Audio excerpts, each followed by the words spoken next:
Hey guys, welcome to a brand new video on my channel, Makes Movies. If you are new to this channel, this is basically where I talk to you guys about my passion for movies. This goes from collections, hauls, reviews, and today's video, so let's get into it. Okay guys, so we are carrying on with my top 10 movies of the 2000s, and we're now in 2002, which means quite a lot of my favourites come out of this year, especially two very important animated films to me. Now, you all know what my top two will be if you are subscribers that have been here for a while, but if you're new, you're about to find out. But for once, I actually have all the movies on my list. I actually physically own all of them. And it's all different formats. I've got DVDs, Blu-rays, 4Ks, box set, you name it. But yeah, so these are my top 10 movies of 2002.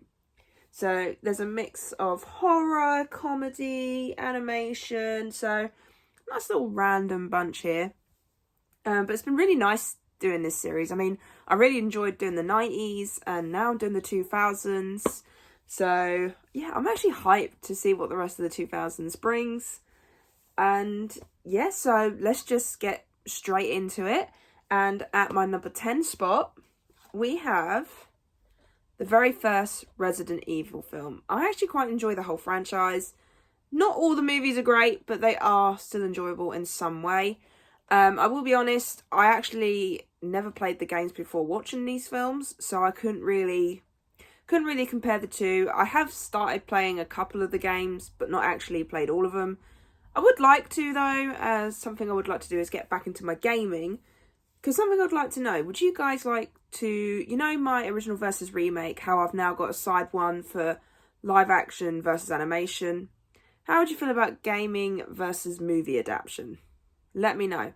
But yeah, so the first Resident Evil film, I was quite surprised at how much I enjoyed it. And I was quite happy to add it to my top 10. But it is lower because, for me, I have only watched this a couple of times. But the other films, I have a bit more memory attached to, because these weren't watched until fairly recently, to be honest. I think it's like over the past couple of years I've watched them. So, yeah, hence why it's at the bottom of my list, because these other ones I actually did grow up watching, so. But yeah, at my number 10 is the very first Resident Evil film.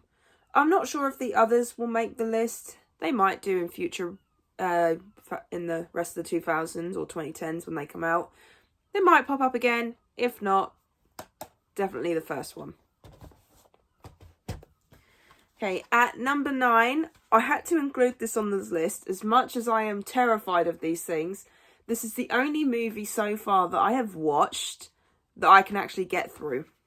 And that is Eight-Legged Freaks. I know. Someone that's terrified of spiders actually enjoys this film and puts it above Resident Evil. Don't get me wrong, I hate looking at the cover work. To be honest, I think I might just have it that way. But Eight-Legged Freaks, if you have not watched it, if you want something that's pretty stupid but fun, this is one I'd definitely recommend. And just, yeah, it's just basically these spiders ended up getting these chemicals on them, and they end up getting bigger and bigger and bigger. Whether it's because when the spiders die, they make this weird squealing sound, I don't know. But it's also got David Arquette in it, which I completely forgot about until I rewatched it. And it's got a young Scarlett Johansson in it as well. Yeah, before she was Black Widow, she was in a film with this. I will say for someone that's terrified of spiders, I can actually get away with watching this for some reason. And yet, the Harry Potter Chamber of Secrets, when Aragog comes in, I can't. I have to look away. But yeah, I can watch this. There are a couple of moments where I do have to, you know, but other times, whether it's because the CGI isn't all that great, I don't know. But yeah, certainly, if you've got arachnophobia, probably don't try and watch this. Don't be someone stupid like me who, I think it was on TV one day growing up, and I watched it, and surprisingly, I liked it. I don't know. But I will say I have only watched this a couple of times in my life. But yeah, for someone that's terrified of spiders, quite happy to have this on their list. I know. Okay, at number 8, it is Stuart Little 2. I had to include this on the list. I mean, not gonna lie, I did work out my top 9, but I think it was like the 10th film I had to think of I wasn't sure about. So I went for Stuart Little 2, because looking at all the other films on there are a couple of others that I do enjoy.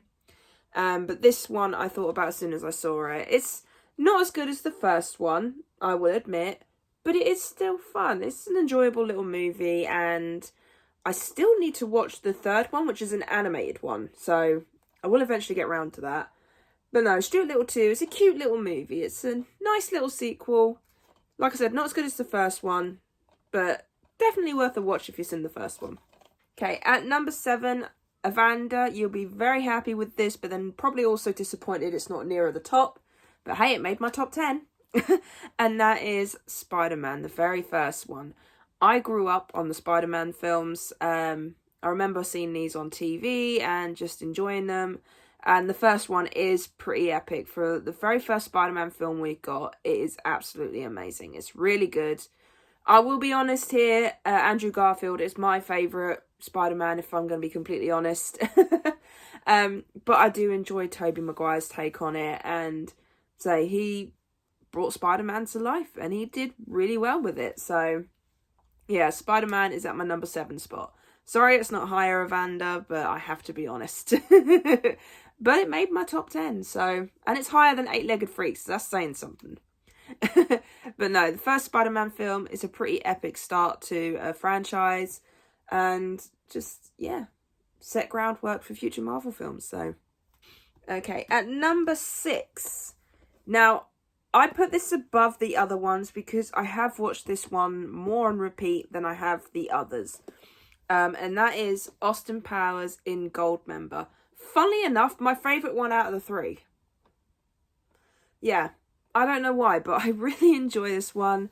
It's got Beyonce in it, and it's just got such funny moments, such fun times. And I remember the very first time I watched this, it was actually, I borrowed it off my Uncle Graham. Well, he's not really my uncle, but he was a friend of my dad's, and he lived down the street, and we called him Uncle, because you always have one of those parents, family friend where it's just like they're not your uncle, but you call them Uncle.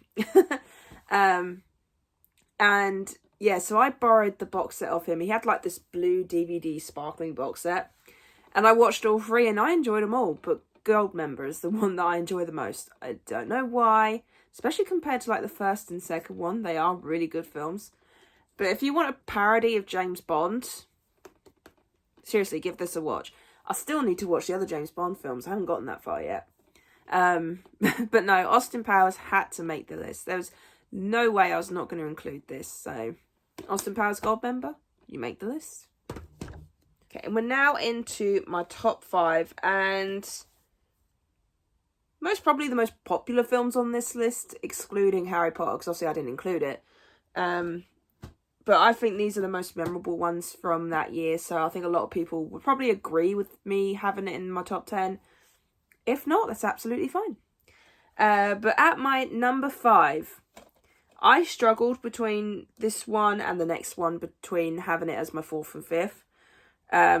But then I remembered how much I really enjoyed the one I put in my number 4 spot, so this got bumped down to number 5, but it's still an amazing sequel, and that is Men in Black 2, Will Smith, Tommy Lee Jones. Amazing film. I have such a good time with this. I think the first 2 films will always be the best films. Third one's alright, and international, I won't say too much on that. But I will do a ranking of the Men in Black films at some point. I have heard rumours that they're possibly going to do one with Tommy Lee Jones and Will Smith again, which I'd absolutely love. But no, this is a really good follow-up to the first film. Obviously, the first film is very good. It's an amazing first film. But this is pretty good as well. I have fun with this. I like Frank as well, the dog. He just makes me laugh in this film so much. The post office scene is so memorable to me. I mean, for a while after watching it, and especially over watching it the past few years, all I can think about is that post office scene and going, boom, boom, boom, boom, ah! And I'm like, I'll do that at random points. But no, Men in Black 2 is one of those sequels that is just so good. But not as good as the first one. But I had to include it on my list. And then, like I said, I struggled with this one and the fifth spot, but I had to put this at number 4 because I have a lot of childhood memories attached to this one, and that is Ice Age. I was including this on my list. You guys know I enjoy the Ice Age franchise. I think they're good films, apart from Buck Wild. But this is an absolute classic.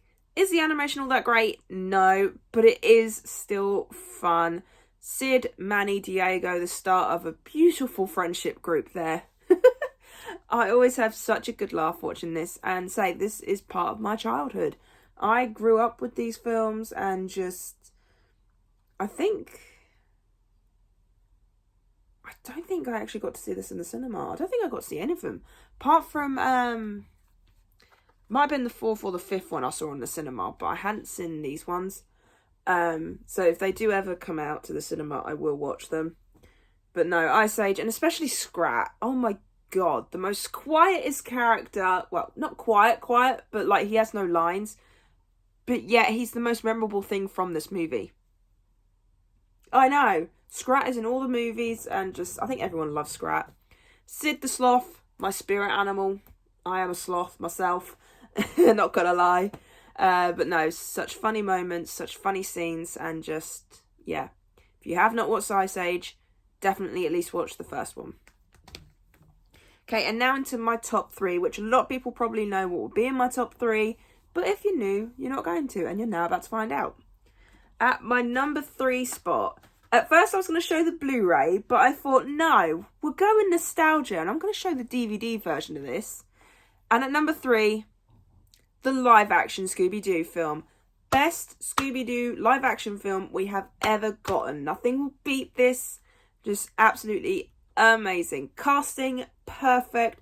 Sarah Michelle Gellar, Matthew Lillard, Linda Cardellini, Freddie Prinze Jr. Just such an amazing cast. Ronan Atkinson's in this as well. I love the plot. I think it's hilarious. There's some funny moments in this, especially when their souls are being swapped around and everything. That's a funny moment. If you want a good Scooby-Doo film that isn't animated, watch this. Give it a go. You'll have a good laugh. A lot of adult jokes that I get now. I still remember the other day when I watched it for the first time as an adult, and it was like, oh, now I get some of the jokes. But no, absolutely one of the very rare times where there's been absolutely perfect casting. I mean, Matthew Lillard's still playing Shaggy to this day. Scooby-Doo, if you have not watched the live action film, do give it a watch. And now into my top 2. And I think we all know what my top 2 are. But I do struggle with these 2. I'm like, which one do I want to put first? And then I think about it a lot and I go, you know what? I know what I have to have at my number 1. But at my number 2 spot, and this will never change no matter what new films I watch from 2002, these 2 films will never, ever be moved to the top 2 spots. And at number 2 is Treasure Planet. I adore this film. It's such an underrated Disney film. I know a lot of people didn't like it at the time. I know it's getting a bit more of a following now, which I absolutely love to bits that they got this. In fact, I actually got a Treasure Planet tattoo this last year just gone, trying to get it so you can see it. And someone actually recognised it. I didn't think anyone would, and someone did, and that made me so happy. But absolutely underrated. Give it a watch. It is enjoyable. I love the characters. Jim Hawkins, amazing character. John Silver, amazing character. I even like Ben. He can be a bit annoying at times, but Ben is funny. Just absolutely amazing. And the animation is beautiful. The world building is amazing. Morph is just the cutest little thing. And just, honestly, and I'm Still Here, which I actually have tattooed with the moon. So it's the space station from the film. And then it says, I'm Still Here. That song has so much memory and special meaning to me. I had to get it done. So Treasure Planet is at my number 2. And if you have not watched it, seriously, give it a watch. But at my number 1 spot, I think we all know what it's going to be. Lilo and Stitch. Yes. The other tattoo I have. So I have 2 tattoos and they're both Disney themed and both my favourite films. Lilo and Stitch. Oh my god. So many memories. So many just amazing moments. Stitch is my favourite Disney character of all time. I love him. He's cute. He's adorable. Some of the lines he comes out with are amazing. All the other characters in this are amazing. Nahi, the sisters are amazing. I love the fact that it's not about a kid losing their parents. It's two sisters, and the sister is now trying to help the younger one and just look after her, and just having that family situation is just amazing to watch. And I think they did amazingly well with the sisters. The animation is fun and amazing. The bad guys are fun and amazing. Just honest to God, hand to hand, like no matter how many times I watch this, I will never get bored of this. And the only other thing I will say to finish this off, Ohana means family. Family means no one gets left behind or forgotten. Oh, such an epic sentence, and hence why I have the word Ohana underneath Stitch. But no, number one of 2002, and possibly of the 2000s itself, Lilo and Stitch. To which, speaking of which, I am going to go and see the remake. I have a little bit more high hopes for it now, as you could have seen my trailer reaction. But also at the same time, I'm still a little bit worried. But I have high hopes now. But yes, so that is my top 10 movies of 2002. Obviously, the next time I do this will be 2003. I look forward to seeing what the 2000s have, because I didn't realise how much more I grew up with in the 2000s than the 90s. I know I was only just born in the 90s, but it's just sort of like, I feel like I grew up more with 2000 films, but the 90s were part of it. So, yeah, weird way of putting it. But no, I really hope you enjoyed this video. If you did, then do give it a thumbs up. And if you are new to this channel, then go ahead, hit that subscribe button, and also notification bell down below to be notified when I post, and leave me your comments and thoughts on my top 10 movies of 2002. What's your favourite top 10 movies of 2002? I'd love to know if any of yours are the same as mine, if you'd put them in different places. Let me know in the comments down below. See you guys next time.